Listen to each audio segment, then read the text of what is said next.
James Richard Cochran, Mm-hmm. Cochran, born in Warren County, Iowa, October 27, 1930. Okay.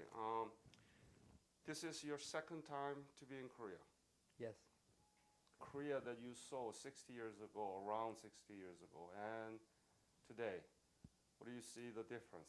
Well, there's no comparison, and I didn't expect there to be a comparison. I wanted to see what the city and the country was like, what changes. I'd seen it on TV. I've seen the cars in America, and so I had a good idea what was going on, but I wanted to come and see it. And but as far as my experience was concerned, I really wanted to go on the pre-tour and be able to go because it was scheduled to go into the vicinity where I served. However, when we got there, they got up on the observation point where I'd be able to see perhaps part of the area where I served. The clouds were on the hilltops and there was no view. Oh. 50 feet visibility was about all. So that was a disappointment, but everything else has been great. Do you know the name of the place where you served? Well, we an area called the Punch Bowl. Punch Bowl. Okay. I went back and checked my letters that I'd written, and I served 8 miles one way and 6 miles the other way, and we moved back and forth. We moved about twice to each location because I was in the artillery, and when our infantry went off the line, we moved over to support a rock division. So when then our infantry came back, we moved back again. Mm-hmm. So let's go back to the period that you were growing up. Tell me about your family, siblings, and the school you went through. Well, I was born on a farm in the country and on a mud road with no power and no telephone. And in Iowa, in right? Iowa, And I moved to town when I started school. We moved between town and the country a couple of times. I had 2 sisters, one younger and one older. We went to country school. I did up to through 6th grade, and then we moved to town, a town of 5,000, and I went to junior high and high school there. What time? What's the year that you graduated from high school? 1948.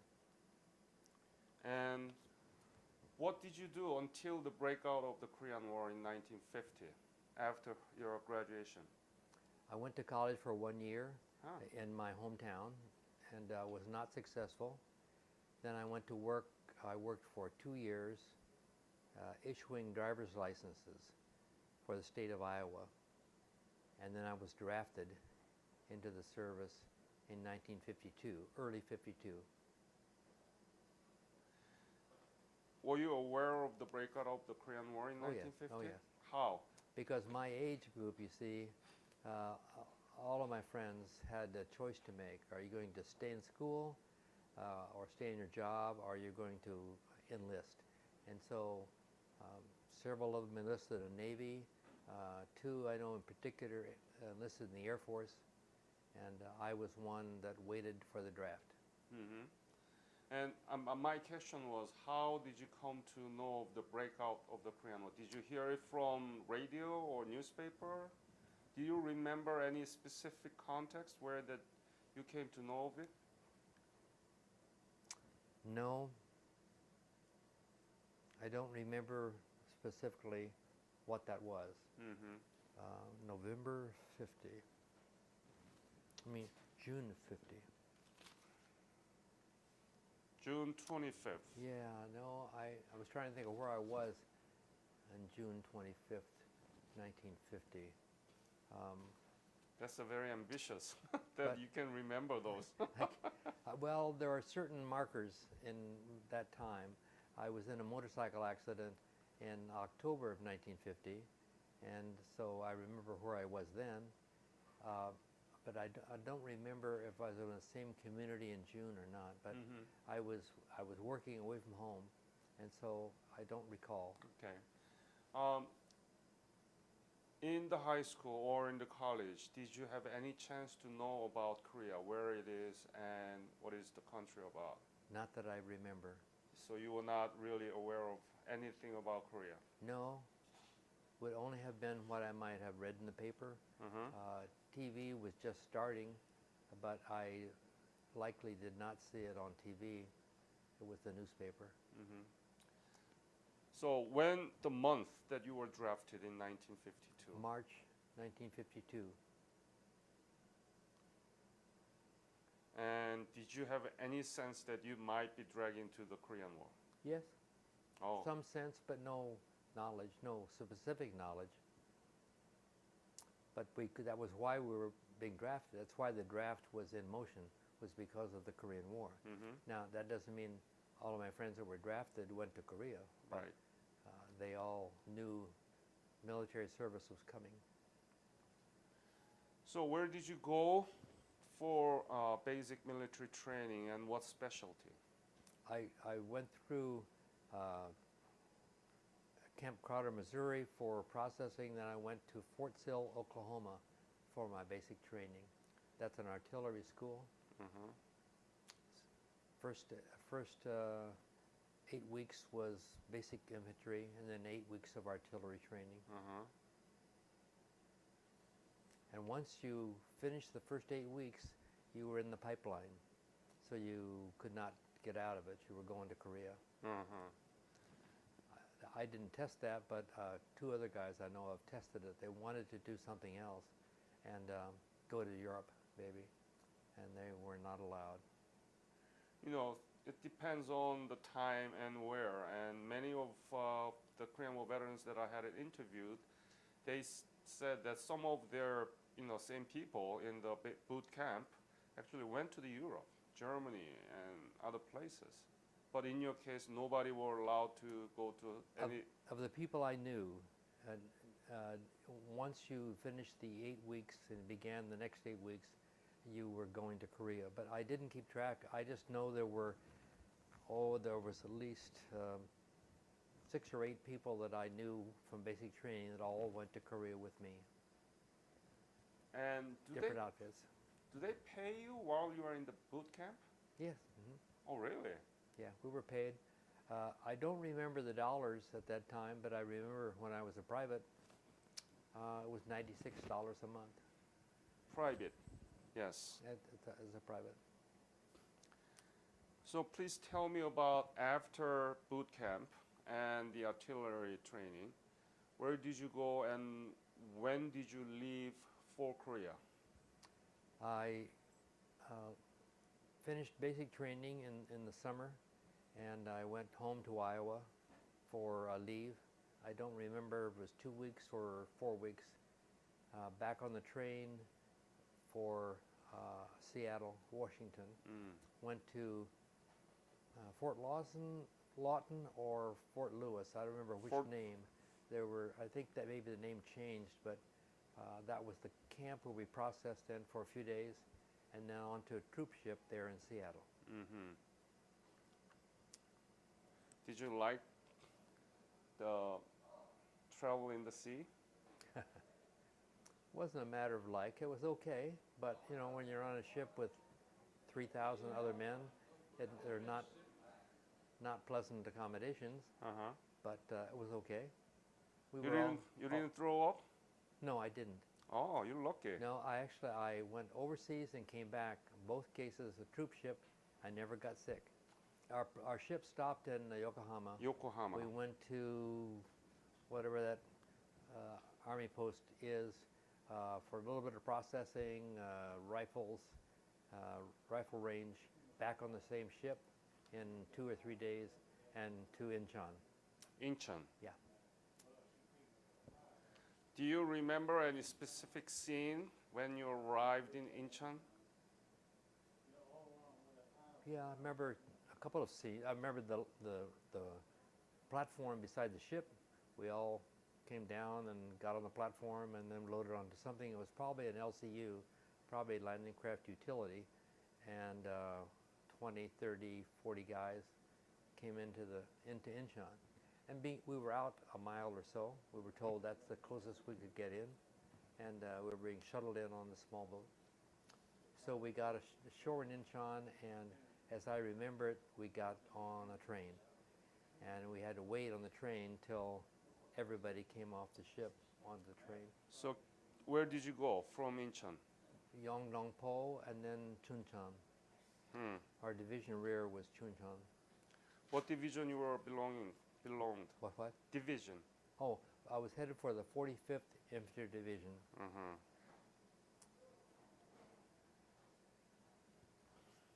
What was the scene you saw from the train?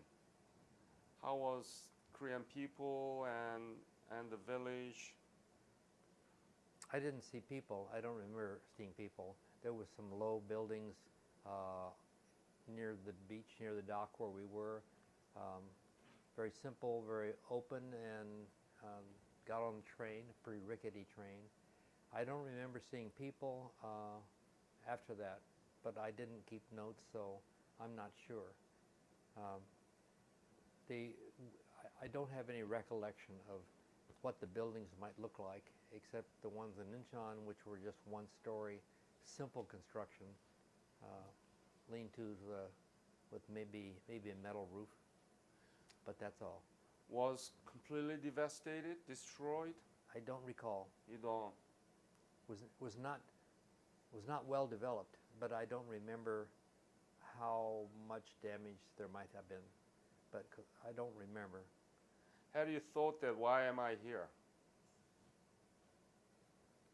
No, it's just that you were, you were there to go be a reserve fill-in for someplace. In Oklahoma, in my training, while I was there, I saw on the Army post men being brought back and discharged, and they were coming from the 45th Division. I didn't know that's where I was going, but they were first-round people that were taken when they activated the division. It was the National Guard Division, and they were coming home. So I knew where I was going, but I didn't know what it was like. Uh-huh. So from Chuncheon, did you get to the punch bowl directly, or? I don't have a good feel for the exact. It was in the vicinity of the punch bowl, but I can't say exactly. They put me on a truck with some other guys. We went up to the unit. The unit, I recall that there had been rains, heavy rains, and that the bunkers had been damaged due to the rain, and our fire direction was still in a bunker, but otherwise we lived in tents. We did not receive any fire, but we lived in tents. And nearby, I recall a battery of 4 155 guns were just to our rear, and they made a big fuss when they fired over our heads. But that's all I remember about it, except that we had a bunker and mud. So what was your job in the artillery? I was in the Fire Direction Center. Fire Direction Center. FDC, yes, the one that does gives the information for aiming. Aiming. So, yeah, we receive a phone message from the observation post. Uh-huh. He says, I have a fire mission, and we have charts indicating deflection and elevation information on the charts, a couple of chart operators, and we set off the information he gives us on the charts and pass that to people that are sitting ABC, who are talking to the 3 different batteries that we have, ABC, and they converted that to fire commands, and on the phone told it to the battery, and the battery then took that information and set it on the guns and fired the mission. Mm-hmm. So you were actually working in the office? In the office, yes. Mm-hmm.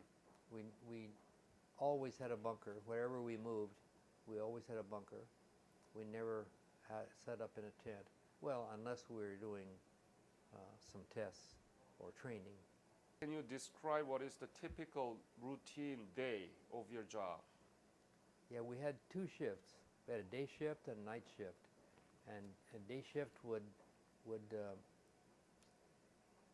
get up in the morning, clean up, go eat breakfast and report to the FDC at something like 7:30 or 8 o'clock in the morning and relieve night shift. Night shift people would come off, eat breakfast and go to bed, and they would sleep into the afternoon, and they would then eat in the afternoon and come in and relieve the day shift people at 5:30, 6 o'clock, somewhere in there, and they were on duty and overnight. Mm-hmm. So fairly much split between the two groups. Sometimes if it was times where they were not busy, we had certain things, weather reports, information, you always had to work that to be ready to make firing rounds. But sometimes there was no firing to be done. So a night shift, you might have a chance to sleep some. You always had to have somebody awake, but after things were settled, maybe at 1 o'clock in the morning, 2 o'clock, somebody could sleep a little bit, 2 or 3 hours. And if you did that, then maybe the next day you didn't have to sleep all day. So you could walk around or talk with your friends. Where did you get the information about the weather? There was a separate outfit, I believe it was at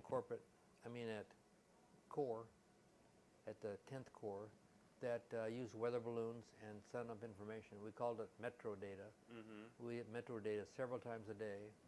It would give us wind direction, temperature, humidity, things that we needed to know to make corrections for firing artillery shells. So this weather affects the trajectory of the... Yeah. Tell me about it. How? Well, the density of the air, the temperature of the air made a difference. Certainly wind velocity would make a difference, and you had to set that information in. We had things like circular slide rules, books of text of data, and so we could take that information, set it off. It gave us command adjustments to make, so that every time we fired, if the wind was blowing this way, we always fired just a little bit, depending on how far you were firing, as to how far you set that off. So that's a very, very important Yeah. variable. If you want to hit your target, yes. In other words, we always had an observer, usually on the ground, up with the infantry, sometimes in an airplane, a small plane. But they would adjust. We'd fire around, and when it exploded, he would say, adjust 100 yards to the right, 100 yards forward, and fire another round. So we could adjust in, but by having correction data, we were more accurate. So you played a very important role to Well, put all this information and give it to the Fire Commander Center. Each battery had its own FDC for taking information that we gave them, and they then had 6 guns. And so which gun are you going to fire? Because they were all different locations, there were 100 yards or so. So they had to make a little bit more correction if we're going to fire this gun, or a little more firing this gun. So sometimes you fired 1 gun, sometimes you fired all 6, depending on what job you had to do. Yeah. So we always like to say we were the smarter of the guys, because that's why we were in that job. If you weren't quite as smart, they would put you in. One of the guys in my outfit, in my training outfit, became a truck driver. Another one became a cannoneer, because maybe because they weren't as good at, or they weren't needed. To process that kind of information, right? Yeah, but part of it would be what was needed. How many people did you need to fill in replacements? What did you study in the college for a year? For a year, it was just liberal arts. Liberal arts. Yeah. Okay. So tell me, go ahead. I was just saying, it was interesting that I found out later there were 3 of us that had the same experience. We all 3 went to Simpson College, to the college, for a year, did not have a good experience for various reasons, but ended up later working, later than going into the service and coming back, and all 3 of us went to Iowa State College and got degrees. So things didn't go well that first year, right out of high school. We weren't ready to go. We weren't doing what we might want to do. But after the military, we knew where we were going. So three of you from the almost same town, or Same town. so you were friends. Yes, yes, So you knew each other. Yep. And it was a Simpson College. yes. But we weren't close. We knew each other in high school, but at Simpson College we kind of were on separate frequencies. We didn't really see each other. And then after that we didn't see each other at all until 4 years later or so, when we met 50 miles away at the State College. In fact, it was years later, that I talked to one guy. I said, wait a minute, how come you were there? Why were you there? And he was one of the smartest guys in my class, so I knew he had the brain power to do whatever he wanted to do. He said, well, I had a year of college. It didn't go well. I worked and I went in the service and I came back. I said, and you got an aeronautical engineering degree and a master's degree in engineering. Yeah. So he said, I just wasn't aimed at what I wanted to do. Did they locate in the same post in Korea War? No.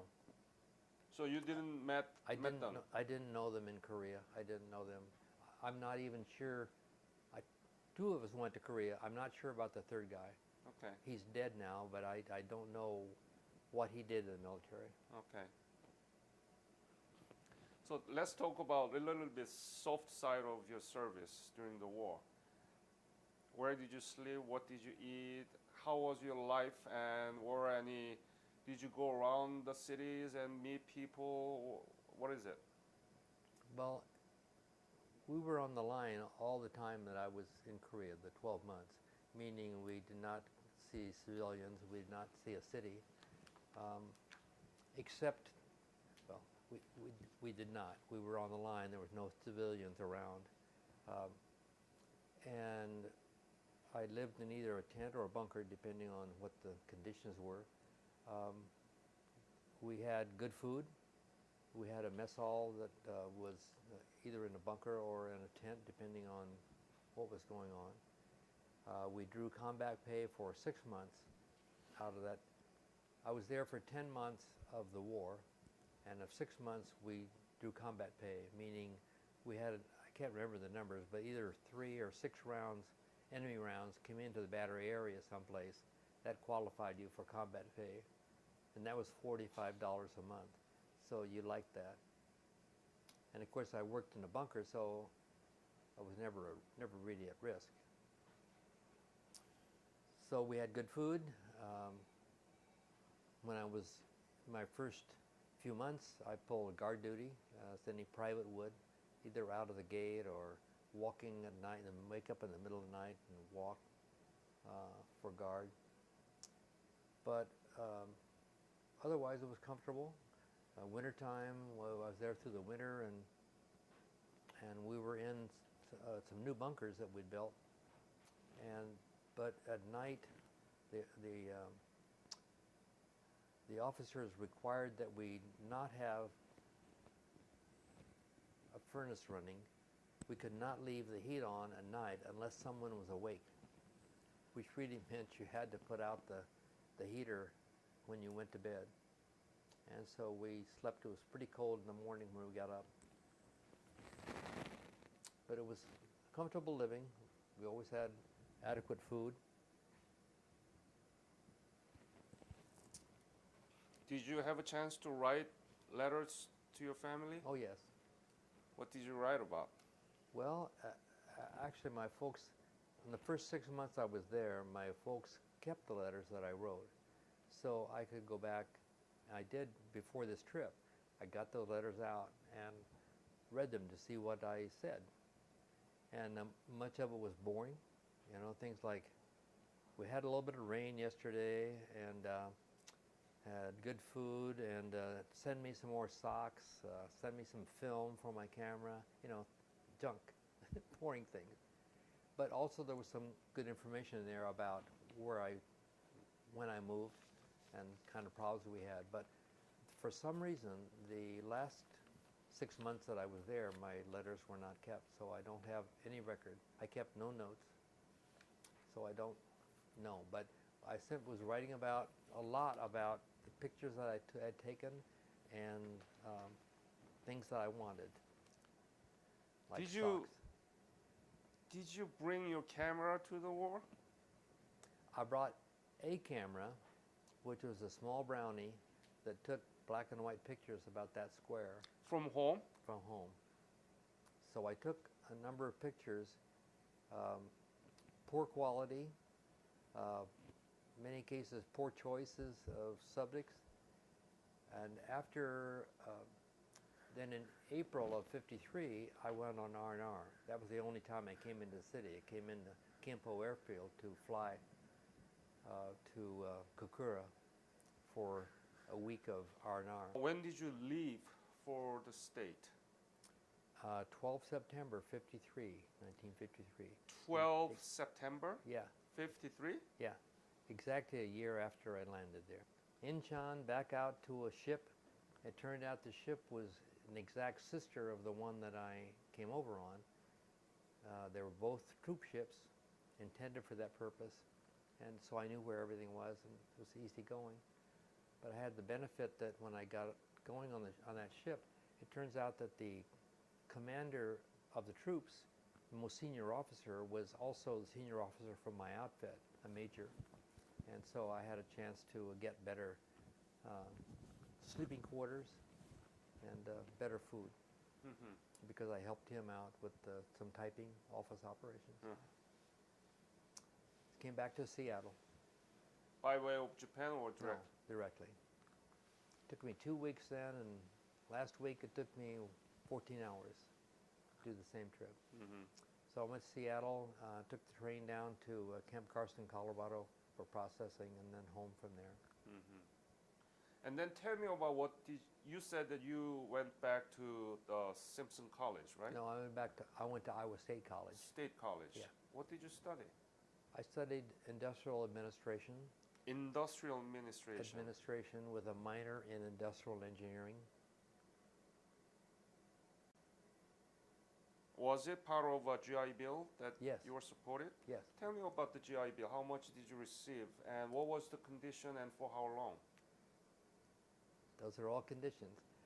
My recollection is that I was paid $110 a month for everything. Everything means including tuition, room and board. room and board. Yeah. You were single, right? You didn't Yes, marry. right. And because I was drafted for 24 months, but when I came back from overseas, it was determined that you don't have enough time to be worthwhile, so we'll have you take leave, come back to Colorado for a month, and then we'll discharge you. Discharge you at about 22 months. So GI Bill then did not last for 4 years. You had to have full 24 months to draw for the whole 4 years, as I recall. So I had. What do you mean didn't last for 4 years? It didn't last while I was in college. I ran out. They would not pay me beyond a certain point. You didn't know anything about Korea. You didn't know where it was. That's right. But you happened to be here and you fought for Korea. And you came back again now. What is Korea to you? Well, Korea, as you know, particularly with the automobile industry and Kia and Hyundai and Samsung, they are up there in the world with where I live. I'm close to the home of Apple, and the Google is the home in my hometown, and so here's Korean businesses that are right up there in competition with them, and lawsuits with them, Yeah. back and forth. So I know what Korea's done, and I've seen pictures, so I knew what had happened. I didn't know how it had happened. That is, I still don't really know how this country was able to become a world leader in electronics and automobiles in 60 years. How they could do that, I don't understand. I just published a book about how we simultaneously achieved rapid economic development and democratization. It's not about description of how we did it, but I'm looking at my history, the Korean history, about the state and society relationship. For example, in Western, the original Western idea of the state and society relationship is like, don't interfere in my business. I took care of my business. You just protect us. So it's like a laissez-faire, I know what to do, Yeah. and you don't meddle in the economy, right? Korea, exactly the opposite. Korean people and Korean company expect government to intervene and help them. So it's like a catching up with the Western countries, but government was all in the game, all in the game. Pushing the company along, huh? Yes. What is the impact of your service upon your life after you returned from Korea? How did it affect? It's hard to say. Certainly the GI Bill was a big item because my family would never have been able to provide for my education. I didn't have any money. The GI Bill was a big deal. Even though it didn't last until you finished. Oh yeah, that's right. But it took me there and pushed me along. And that was a maturing process. You were already out of the service, so you were older than the other guys in the same classes and so on. But there was a maturing effect of the service and of college. So I was pleased with where I was, with where I went. I came out of college and went to San Diego and went to work in the aircraft business as an industrial engineer. That was particularly interesting because I went to work for Ryan Aeronautical, and Ryan was the company that built the Spirit of St. Louis, 1927, Lindbergh across the Atlantic, and there were still 3 guys working there that had worked there in 1927 when that was built. So we were building portions of aircraft for the Boeing 707. So it was kind of a connection between the oldest and the newest.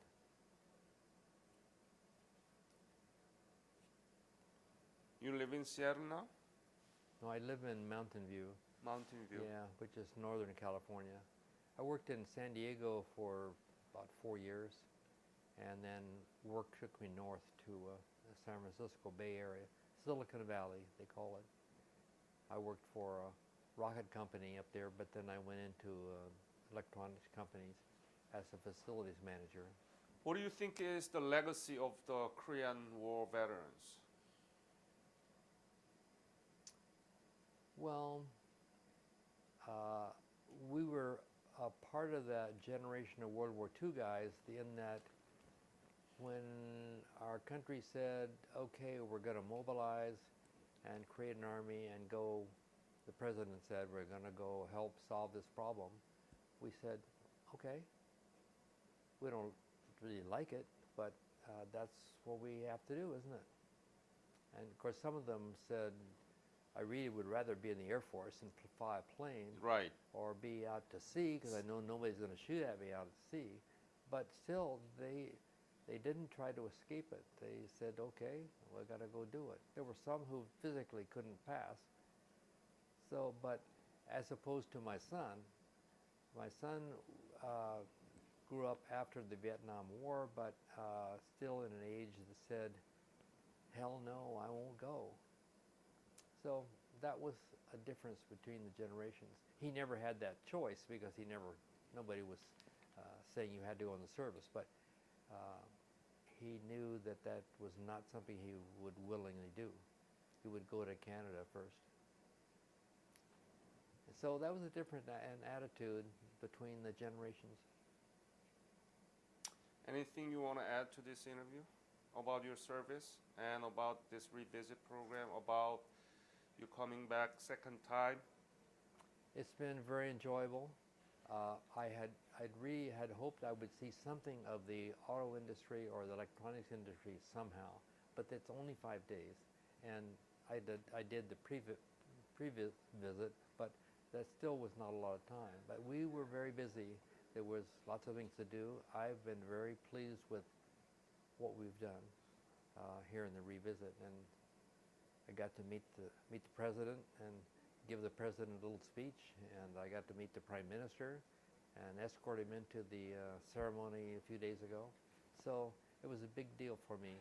Uh-huh. I got the best of treatment. Okay, thank you very much Sure. again for your fight and for this interview, and we'll keep in touch with Okay. you, all right? Great.